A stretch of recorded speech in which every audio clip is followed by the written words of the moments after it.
लगभग 5 साल पहले मैं दिल्ली में रहता था। मुझे हमेशा से रात पसंद थी, इसलिए जब मेरा रूममेट, जो बिल्कुल भी रात को बाहर नहीं निकलता, सो जाता था, तो मैं अक्सर खुद को बोर होता हुआ पाता था। वक्त गुजारने के लिए मैं लंबी सैर पर जाता और सोचने में वक्त बिताता। मैंने 4 साल ऐसे बिताए, रात में अकेले चलते हुए, और एक बार भी मुझे डर लगने की वजह नहीं मिली। लेकिन एक रात के कुछ ही मिनट में सब कुछ बदल गया। ये एक बुधवार की रात थी, सुबह 1-2 बजे के बीच का वक्त, और मैं एक पार्क के पास चल रहा था, जो मेरे घर से काफ़ी दूर थी। रात काफ़ी शांत, ट्रैफिक बहुत कम, और पैदल चलने वाले लोग लगभग नहीं थे। पार्क जैसे अक्सर रातों में बिल्कुल खाली था। मैं एक छोटी सी गली में मुड़ गया ताकि अपने घर की तरफ वापस जा सकूं।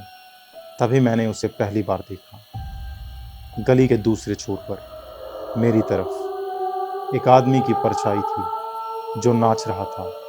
ये एक अजीब नाच था, सीधा मेरी तरफ आ रहा था। ये सोचकर कि शायद वो नशे में है, मैं सड़क के बिल्कुल करीब चला गया ताकि उसे साइड वॉक का ज़्यादा हिस्सा मिल सके। जैसे जैसे वो करीब आया, मैंने देखा कि वो कितनी शालीनता से हरकत कर रहा था। वो बहुत लंबा और पतला और एक पुराना सूट पहने हुए था। वो और करीब आया, इतना कि मैं उसका चेहरा देख सकता था। उसकी आंखें बड़ी और जंगली थी, सर थोड़ा पीछे झुका हुआ, आसमां की तरफ देखते हुए।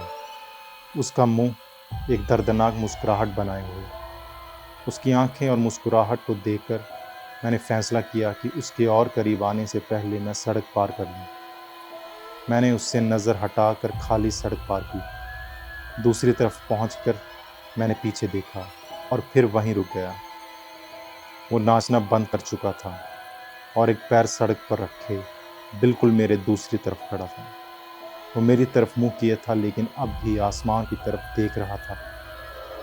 उसकी मुस्कुराहट अब भी उसके होंठों पर थी। मैं इससे बिल्कुल घबरा गया। मैंने फिर से चलना शुरू किया, लेकिन मेरी नज़र उस आदमी पर थी। वो नहीं हिला।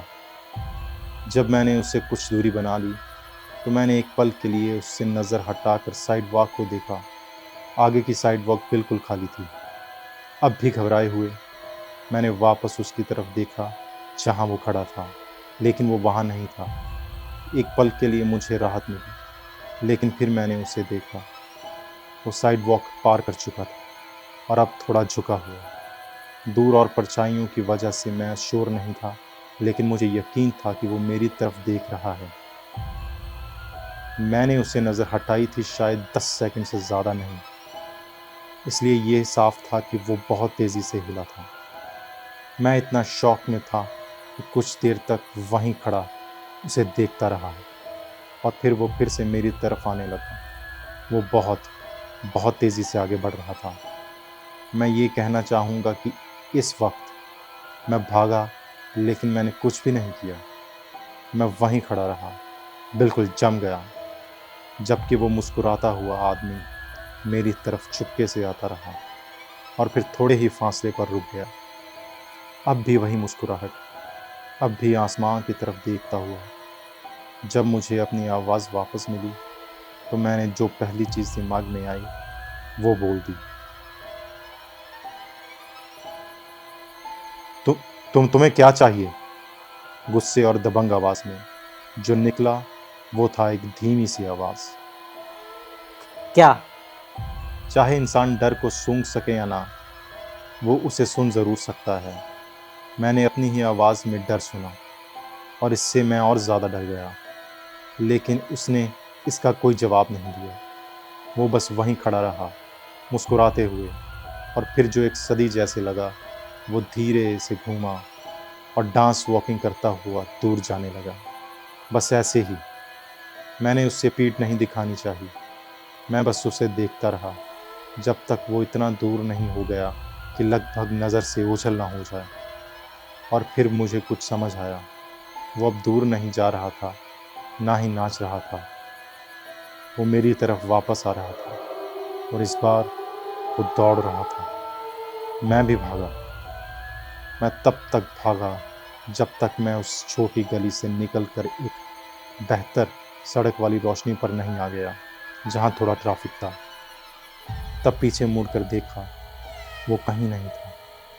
घर के बाकी रास्ते में मैं हमेशा पीछे देखता रहा, हमेशा उसकी वही डरावनी मुस्कुराहट देखने की उम्मीद करता रहा, लेकिन वो कभी वहाँ नहीं था।